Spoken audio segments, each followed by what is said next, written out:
Good evening friends.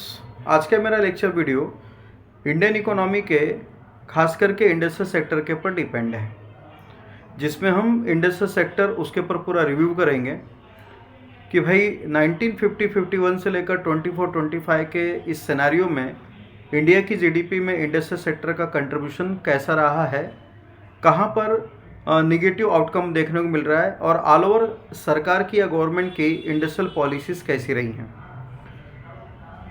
इसके लिए हम करंट फिगर के ऊपर डिस्कस करेंगे या करंट फिगर को हम हाईलाइट करेंगे। यानी अगर हम इकोनॉमिक सर्वे की रिपोर्ट को एनालिसिस करें या उसको फॉलो करें तो 24-25 के इकोनॉमिक सर्वे की रिपोर्ट के अकॉर्डिंग इंडिया के जीडीपी में इंडस्ट्रियल सेक्टर का जो ऑल ओवर कंट्रीब्यूशन था वो 27.6% था। तो 27.6% लास्ट ईयर के फाइनेंस ईयर में इंडिया की जीडीपी में इंडस्ट्रियल सेक्टर का आउटकम हमको देखने मिलता है। ठीक जब हमने एलपीजी मॉडल को अडॉप्ट किया, यानी कि लिबरलाइजेशन, प्राइवेटाइजेशन, ग्लोबलाइजेशन, और ख़ास करके उसको पॉपुलरली हम बोलते हैं कि राव एंड मनमोहन मॉडल। तो एलपीजी मॉडल में 1991 की इंडस्ट्रियल पॉलिसी आई थी, जिसको फ्रेम किया था कहा जा सकता है कि एक तरीके से पीजी कुरियन साहब ने। तो 1991 की इंडस्ट्रियल पॉलिसी और उस दौरान जो हमने इकोनॉमिक सर्वे की रिपोर्ट को एनालिसिस किया, तो उस फिगर को अगर आप देखेंगे तो 1991 के फाइनेंस ईयर में इंडिया की जीडीपी में इंडस्ट्रियल सेक्टर जो आउटकम दे रहा था 27.7%।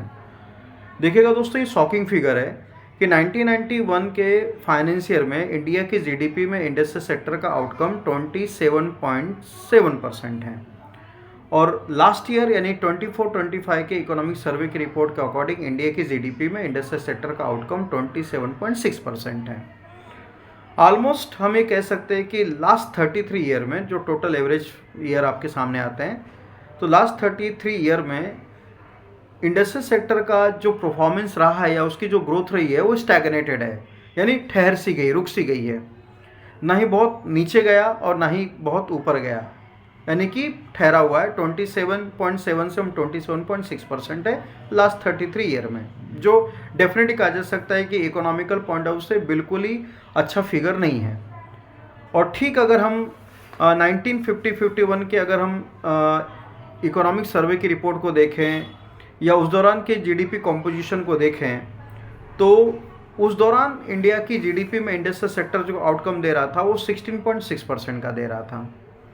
तो यहाँ पर आपके सामने तीन इंपॉर्टेंट फिगर आए। 50-51 में इंडिया की जीडीपी में इंडस्ट्रियल सेक्टर 16.6%, 1991 में इंडिया की जीडीपी में इंडस्ट्रियल सेक्टर का आउटकम 27.7%, और 24-25 के फाइनेंशियल में इंडिया की जीडीपी में आउटकम इंडस्ट्रियल सेक्टर का कहा जा सकता है कि 27.6%। ये एक फिगर्स हैं।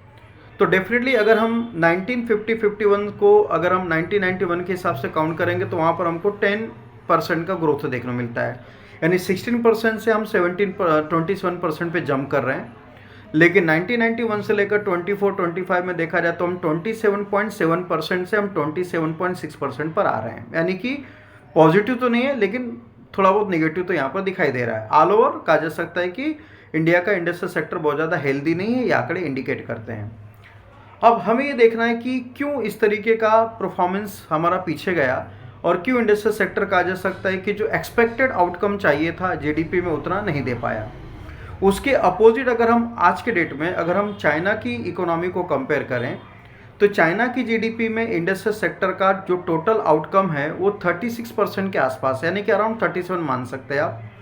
साउथ कोरिया का इंडिया की जीडीपी में इंडस्ट्रियल सेक्टर का जो आउटकम है वो ऑलमोस्ट कहा जा सकता है कि 32% के आसपास है। यूनाइटेड स्टेट ऑफ अमेरिका का अगर आप सर्वे देखेंगे तो उसमें आपको दिखाई देगा कि इंडस्ट्रियल सेक्टर का अमेरिकन जीडीपी में जो आउटकम है वो अराउंड 17% के आसपास है, जबकि अमेरिकन कंट्रीज़ में सर्विस सेक्टर के ऊपर वहाँ की जीडीपी डिपेंडेबिलिटी ज़्यादा है जो 76% के आसपास दिखाई देती है। ठीक है, ऑल ओवर अगर हम अपने नेबरिंग कंट्रीज़ के साथ अगर हम कंपेयर करें अपनी इकोनॉमी को, खास करके इंडस्ट्रियल सेक्टर को, तो चाइना बहुत आगे जा रहा है, यानी कि अराउंड 36% के आसपास जा रहा है। साउथ कोरिया भी ऑलमोस्ट कहा जा सकता है कि 32% के आसपास जा रहा है, जबकि उसके अपोजिट अगर हम इंडियन इकोनॉमी में अगर हम इंडस्ट्रियल सेक्टर को काउंट करते तो डेफिनेटली बहुत ही ज़्यादा निगेटिव फिगर हमको दिखाई देते हैं, जो 27.6% के आसपास हैं। यही कारण है कि हमारी जो ट्रेड डेफिसिट्स है वो बढ़ती जा रही है। चाइना हमारा बहुत बड़ा ट्रेड पार्टनर है, लेकिन प्रॉब्लम कैसा है कि चाइना हमारा ट्रेड पार्टनर है, लेकिन चाइना से हम इंपोर्ट बहुत ज़्यादा कर रहे हैं, जिसकी वजह से हमारा ट्रेड डेफिसिट चाइना के साथ बढ़ता चला जा रहा है। तो ऑलमोस्ट कहा जा सकता है कि हमारी ट्रेड डेफिसिट्स के बढ़ने के पीछे एक बड़ा रीज़न ये है कि हम खास करके इंडस्ट्रियल सेक्टर में, स्पेशली मैन्युफैक्चरिंग सेक्टर की बात करें तो हम उसमें उतना अच्छा परफॉर्म नहीं कर पा रहे हैं जितना कि हमें करना चाहिए। ठीक है, तो ये कुछ ड्रॉबैक्स हैं, कुछ कंपेरिजन मैंने यहाँ पर आपको दिखाई कि भाई हम कहाँ से कहाँ तक जा रहे हैं। अब इसमें अगर आप देखेंगे तो 1948 से लेकर अगर हम 24 तक अगर हम रिव्यू करें तो इसके बीच में ऑलमोस्ट कहा जा सकता है कि कई सारी इंडस्ट्रियल पॉलिसी सेंट्रल गवर्नमेंट ने लॉन्च की। 1948 में कहा जा सकता है कि श्यामा प्रसाद मुखर्जी की पहली इंडस्ट्रियल पॉलिसी आती है। 1956 में पंडित नेहरू की इंडस्ट्रियल पॉलिसी आती है, जिसको लाइसेंसिंग राज कहा जाता है। कॉमनली के लाइसेंसिंग इशूज़ किए जाते थे, इंडस्ट्रियल डेवलपमेंट होता था। इसके बाद कहा जा सकता है कि 1977 में मोरारजी देसाई की इंडस्ट्रियल पॉलिसी आती है, जो जिसमें सरकार ने खास करके कहा जा सकता है कि स्मॉल स्केल इंटरप्राइजेस के ऊपर काम करना शुरू किया, यानी जिसको आज हम बोलते हैं एमएसएमई, यानी micro and small medium enterprises. Almost कहा जा सकता है कि 1977 की इंडस्ट्रियल पॉलिसी की फ्रेमिंग जो थी वो जॉर्ज फर्नांडिस साहब ने की थी। इसके बाद 1980s की इंदिरा गांधी की इंडस्ट्रियल पॉलिसी आती है। उसके बाद 1991 में एलपीजी मॉडल के अकॉर्डिंग हमारी इंडस्ट्रियल पॉलिसी आती है। 2011 में जब our respected PM Manmohan Singh थे, तो 2011 में मनमोहन सिंह की सरकार के टाइम में नेशनल मैन्युफैक्चरिंग पॉलिसी आती है 2011। अब नेशनल मैन्युफैक्चरिंग पॉलिसी के बाद, जैसे अब 2011 में पॉलिसी आई थी, उसके ठीक 3 साल के बाद 2014 में मोदी गवर्नमेंट आती है। तो जब 2014 में मोदी गवर्नमेंट आती है तो सितंबर मंथ तक आते आते, सितंबर 2014 तक आते आते मोदी गवर्नमेंट ने का या एनडीए गवर्नमेंट ने एक तरीके से कहा जा सकता है कि the project make in India को लॉन्च किया। अब इसमें मैं एक चीज़ क्लियर करना चाहूँगा कि एक तरफ आपका देखा जाए तो the project make in India, और उसके अपोजिट देखा जाए तो नेशनल मैन्युफैक्चरिंग पॉलिसी। अगर दोस्तों अगर आप दोनों ही चीज़ों को अगर प्रॉपर तरीके से कंपेयर करें, एनालिसिस करें कि भाई नेशनल मैन्युफैक्चरिंग पॉलिसीज़ के ऑब्जेक्टिव्स क्या थे, the project make in India के ऑब्जेक्टिव्स क्या हैं, तो उसके हिसाब से आप देखेंगे तो दोनों के ही ऑब्जेक्टिव्स क्या हैं, सेम है। इनडायरेक्टली हम ये कह सकते हैं कि the project make in India national manufacturing policy की कॉपी पेस्ट है। यानी ऑलमोस्ट कहा जा सकता है कि the project make in India में मोदी सरकार ने ये कहा था कि भाई 2022 तक आते आते इंडिया की जीडीपी में, मैं रिपीट कर रहा हूँ कि 2022 तक आते आते इंडिया की जीडीपी में सिर्फ मैन्युफैक्चरिंग सेक्टर का जो आउटकम है वो हम 25% तक लेकर आएंगे। यानी जब मनमोहन सिंह सरकार का टेन्योर कंप्लीट हुआ था तो वो दौरान इंडिया की जीडीपी में मैन्युफैक्चरिंग सेक्टर का जो आउटकम था वो 16% था, यानी 16% था। और जब मोदी सरकार फ्रेम होती है मई के महीने में, और जब सितंबर 2014 में मोदी गवर्नमेंट लॉन्च करते हैं the project make in India, तो उस दौरान भी कहा जा सकता है कि इंडिया की जीडीपी में मैन्युफैक्चरिंग सेक्टर का आउटकम 16% था। तो ऑलमोस्ट ये कहने का मतलब ये है कि 16% से लेकर इंडिया की जीडीपी में मैन्युफैक्चरिंग सेक्टर का आउटकम बढ़ाने का टारगेट कितना था, 25%। यानी 16 से लेकर 25%, यानी ऑन एन एवरेज 10% इंक्रीमेंट का एक टारगेट था गवर्नमेंट का कि भाई हम प्रोजेक्ट मेक इन इंडिया के थ्रू हम 25% तक लेकर आ जाएंगे, ये इनका टारगेट था। और ऑलमोस्ट कहा जा सकता है कि the project make in India में सरकार का ये कहना था कि इंडिया एक मैन्युफैक्चरिंग हब बन जाएगा, फॉरेन इन्वेस्टर्स आकर यहाँ पर इन्वेस्टमेंट करेंगे, यहीं पर मैन्युफैक्चरिंग होगी चीज़ों की, जिससे कहा जा सकता है कि हमारी इकोनॉमी को एक अच्छा स्ट्रेंथ मिलेगा और इंडिया में एम्प्लॉयमेंट का रेशियो इंडस्ट्रियल सेक्टर के थ्रू बढ़ेगा। यानी टारगेट अच्छे थे। तो सेम अगर आप एनालिसिस करेंगे तो नेशनल मैन्युफैक्चरिंग पॉलिसी के भी टारगेट यही थे और the project make in India के भी टारगेट यही थे। ठीक है, बस ये था कि उसको हाईलाइट बहुत अच्छा किया तो हर लोगों तक the project make in India के ऑब्जेक्टिव्स या उसके बारे में लोगों को जानकारी मिली। तो ऑलमोस्ट अभी तक ये सारी की सारी इंडस्ट्रियल पॉलिसी सरकार ने बना चुकी है, सरकार उसको एग्जीक्यूट कर चुकी है। लेकिन अगर आज हम देखें, जो मैंने थोड़ी देर पहले फिगर बताए कि भाई 1991 में इंडिया के जीडीपी में आउटकम इंडस्ट्रियल सेक्टर का, ऑल ओवर इंडस्ट्रियल सेक्टर का 27.7% है, और 24-25 में देखा जाए तो 27.6% है। यानी कि the project make in India उतना अच्छा रिस्पॉन्ड नहीं कर पाए जितना कि करना चाहिए था। डेफिनेटली कुछ ना कुछ लिमिटेशंस हैं, और बार बार कहा जा सकता है कि न्यूज़ में भी आते रहते हैं, कभी कभार अपोजिशन गवर्नमेंट जो अपोजिशन से वो भी हाईलाइट करते हैं कि फिर सरकार की मेक इन इंडिया उतनी अच्छा काम नहीं कर पा रही जितना कि करना चाहिए। उसके अपोजिट आप देखेंगे तो चाइना बहुत ऑसम एक तरीके से परफॉर्म कर रहा है, उसका मैन्युफैक्चरिंग सेक्टर, उसका ऑल ओवर इंडस्ट्रियल सेक्टर, या फिर कहा जा सकता है कि साउथ कोरिया का भी बहुत अच्छा परफॉर्मेंस हमको दिखाई दे रहा है।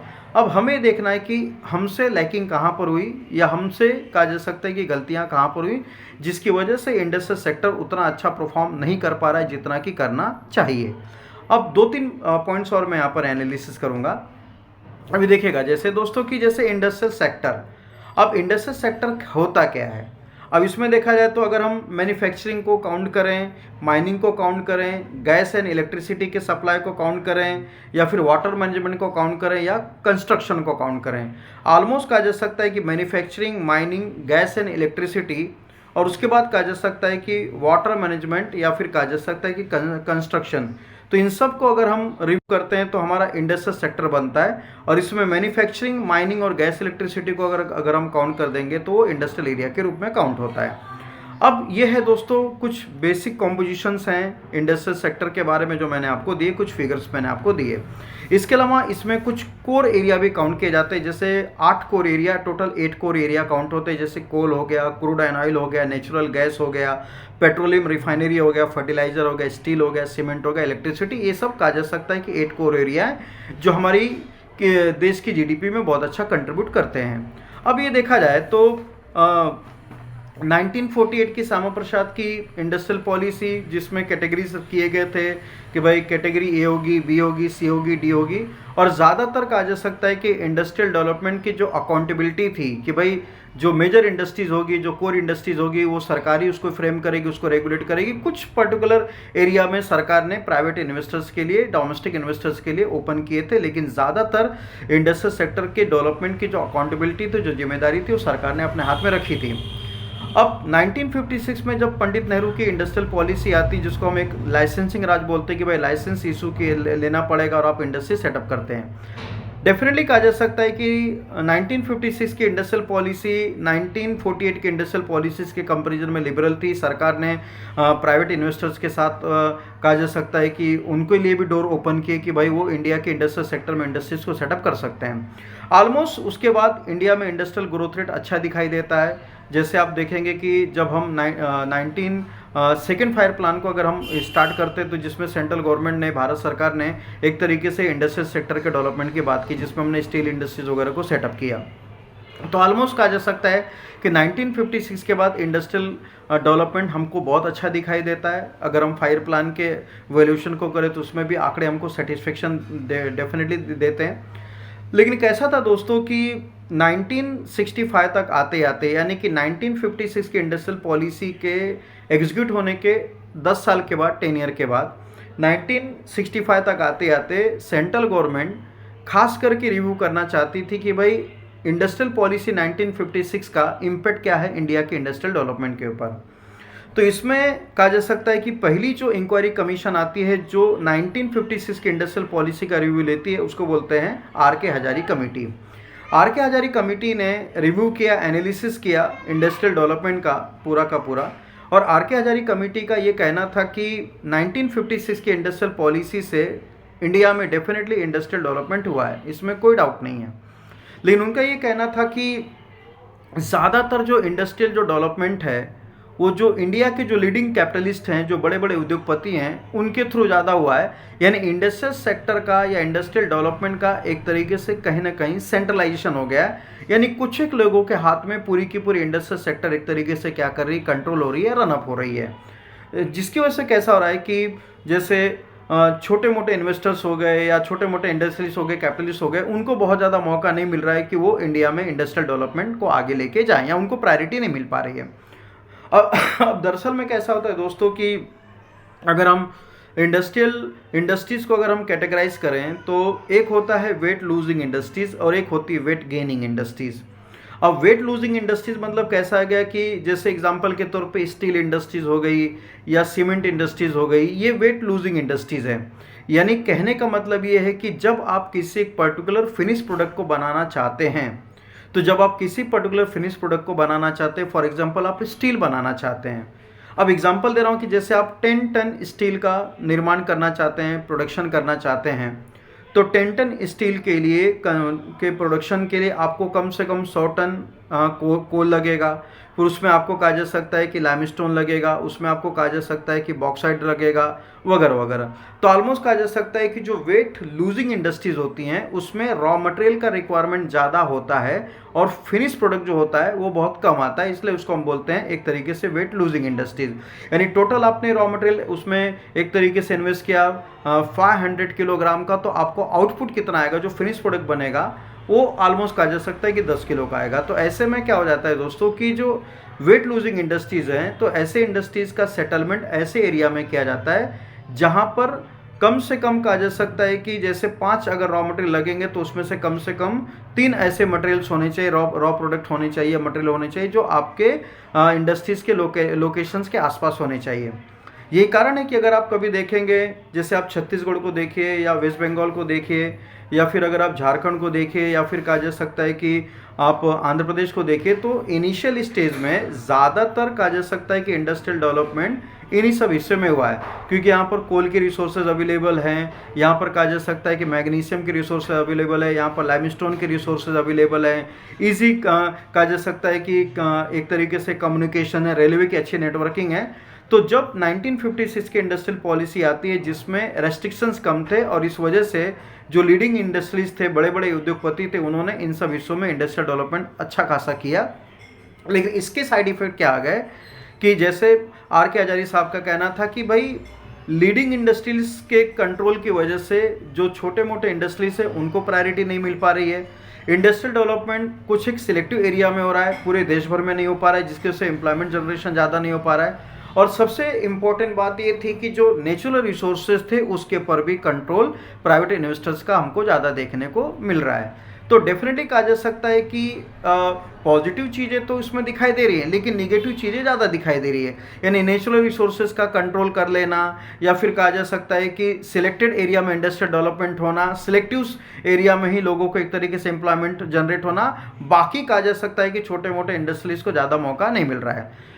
क्योंकि ये रिपोर्ट काफ़ी ज़्यादा सेंसिटिव थी, इंडस्ट्रियल सेक्टर के ऑल ओवर परफॉर्मेंस को लेकर थी, इसलिए क्या हुआ दोस्तों कि आर के हजारी कमेटी के रिपोर्ट को रिव्यू करने के लिए 1967 में सेंट्रल गवर्नमेंट ने सुबिमल दत्त कमेटी को अपॉइंट कर दिया।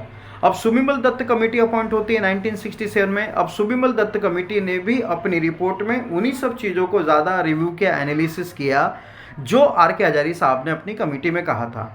तो फाइनली ये देखा गया कि भाई इंडस्ट्रियल सेक्टर के ऊपर मोनोपोली आ रही है, सेंट्रलाइजेशन हो रहा है, सिलेक्टेड इंडस्ट्रियलिस्ट या कैपिटलिस्ट कंट्रोल करके बैठे हैं, तो अभी हमें इनका कंट्रोल खत्म करना है। इसलिए कैसा हुआ कि सुबिमल दत्त कमेटी की रिपोर्ट को फॉलो करते हुए 1967 में केसी दास गुप्ता कमेटी आती है, और केसी दास गुप्ता कमेटी ने ही एक तरीके से जो एक्ट बनाया था उसको बोलते हैं MRTP एक्ट, यानी कि monopoly trade practice restricted act. तो 1969 में MRTP एक्ट आता है, यानी monopoly trade practice restricted act, जिसमें सेंट्रल गवर्नमेंट ने बड़े बड़े इंडस्ट्रीज को और उनके सेंट्रलाइज कंट्रोल को ख़त्म करने के लिए यहाँ पर एक कंडीशन रखा कि भाई मैक्सिमम किसी भी इंडस्ट्रीज का जो कैपिटलाइजेशन होगा वो मैक्स टू मैक्स कहा जा सकता है कि 10 करोड़ का होगा।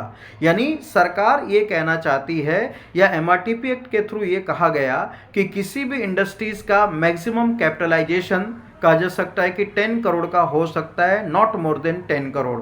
यानी अब 1956 के इंडस्ट्रियल पॉलिसीज के थ्रू कोई अमाउंट या कैपिटल कोई फिक्स नहीं किया गया, जिसकी जितनी कैपेसिटी थी उसके बेसिस पे इंडस्ट्रीज को सेटअप करता है। और दूसरी बात मैं यहाँ पर ये आप लोग को क्लियर कर दूं कि भाई किसी भी इंडस्ट्रीज का कैपिटलाइजेशन हम किस बेसिस पे काउंट करते हैं। किसी भी इंडस्ट्रीज का कैपिटलाइजेशन उस इंडस्ट्रीज में सेटअप होने वाली जो प्लांट और मशीनरीज होती है उसकी मार्केट वैल्यू के ऊपर काउंट करते हैं। यानी अगर मैंने किसी किसी प्रोडक्ट को बनाने के लिए अगर मैंने कोई इंडस्ट्री सेटअप की, उसमें मैंने जो प्लांट एंड मशीनरी सेटअप की है उसकी मार्केट वैल्यू अगर 10 लाख की है तो मेरी इंडस्ट्रीज का कैपिटलाइजेशन 10 लाख का हो जाता है।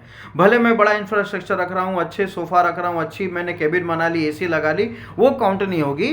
यानी मेरी इंडस्ट्रीज की जो प्लांट और मशीनरीज होगी उसकी जो मार्केट वैल्यू होगी वही उसी उसी के बेसिस पे इंडस्ट्रीज के कैपिटलाइजेशन को काउंट किया जाता है। तो ऑलमोस्ट कहा जा सकता है कि 1969 के एमआरटीपी एक्ट के थ्रू सेंट्रल गवर्नमेंट ने किसी भी इंडस्ट्रीज के मैक्सिमम कैपिटलाइजेशन को 10 करोड़ तक लाकर क्या कर दिया, रख दिया। इससे क्या हुआ दोस्तों कि 1969 के बाद जो बड़े बड़े कैपिटलिस्ट थे, बड़े बड़े इंडस्ट्रीज जो थे, उनका जो इंटरेस्ट था वो एक तरीके से इंडिया के इंडस्ट्रियल सेक्टर